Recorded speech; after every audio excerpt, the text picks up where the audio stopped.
Nimetembea sehemu nyingi, unafika kwa mkutano, especially kiongozi mama anasimama, anapigiwa kelele na wanaume hapo chini. Please,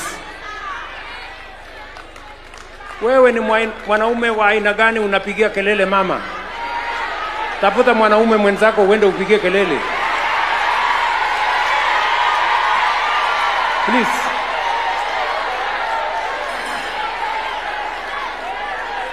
Sikizeni, tuko na viongozi wachache wa kina mama, na tuko na viongozi wachache wa kina mama kwa sababu saa zingine siasa inakuwa na fujo mingi mpaka kina mama wanaogopa.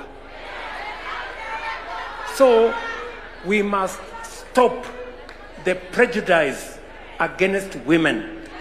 Women are as good leaders as everybody else. So please, tafadhali, ama namna gani jameni?